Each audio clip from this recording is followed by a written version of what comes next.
Oui, Monsieur le Président, je crois que ce qu'on est en train de vivre pour le moment en Tunisie, surtout les dernières heures en Égypte, est historique, mais au même moment très tragique.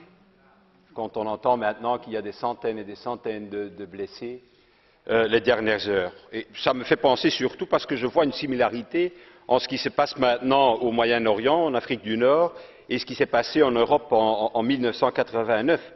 Et c'est exactement la raison pour laquelle je dois vous dire, moi je suis surpris, je suis étonné, je suis déçu de la manière dont l'Europe est en train de refaire exactement les mêmes erreurs qu'en 1989. C'est incroyable, Monsieur le Président, que nous, soi-disant le continent démocratique, n'avons pas encore réussi à donner notre soutien sans réserve aux masses qui sont dans la rue, des masses qui ne demandent rien d'autre que notre soutien. Notre soutien. Et ça, mes chers collègues, je n'ai pas encore entendu, ni hier et ni aujourd'hui, ni hier et ni aujourd'hui, de la haute représentante. Pourquoi, Madame Ashton, l'Europe a réagi de façon tellement faible? En réalité, on n'a presque pas réagi. Vous avez réagi, puis l'Allemagne, la France, la Grande-Bretagne ont aussi fait une communication sans concertation, comme si l'Europe n'existait pas.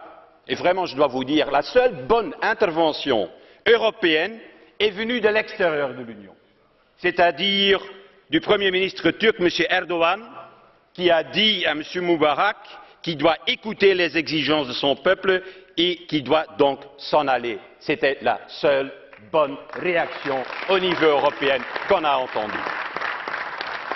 Alors, je pense que la communication que vous faites aujourd'hui est très importante pour ceux qui sont dans la rue et qui se battent peut-être pour leur vie. Moi, je crois qu'il y a deux erreurs qui ont été faites par l'Europe les derniers jours. Tout d'abord, on ne comprend pas assez le moment historique et deuxièmement, ce qui est encore beaucoup plus important, on fait une fausse analyse de la situation. On a peur, c'est pour ça qu'il y a cette communication erronée, on a peur d'un régime islamiste après des élections. Eh bien, moi, je vous dis, je n'ai pas peur. Moi, je fais confiance au peuple tunisien et au peuple égyptien. C'est eux qui veulent la démocratie et le fait qu'aujourd'hui et hier, les Coptes et les musulmans marchent épaule contre épaule est la preuve suffisante de ce qu'ils veulent, c'est-à-dire ils veulent une vraie démocratie ouverte. Il y a un deuxième exemple que je vais vous donner pour ne pas avoir peur de s'exprimer pour la démocratie ouverte dans ces pays. Vous connaissez tous Mohamed Bouazizi, l'homme qui a initié en fait la révolution en Tunisie par son immolation. Eh bien, Madame Ashton, sur le cercueil de Bouazizi, il n'y avait pas le drapeau vert de l'islam. Il y avait le drapeau rouge, rouge de la Tunisie. Et ce ne sont donc pas des révolutions islamistes qu'on est en train de vivre pour le moment. Non, au contraire, ce sont des révolutions pour la liberté.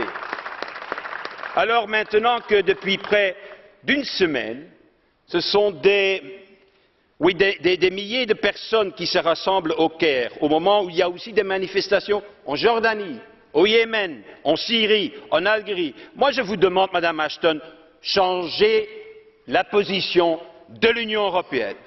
Et je veux que vous dites aujourd'hui ici, dans cette enceinte, clairement, en notre nom, que l'Union européenne soutient à 100% le peuple d'Égypte et ses revendications.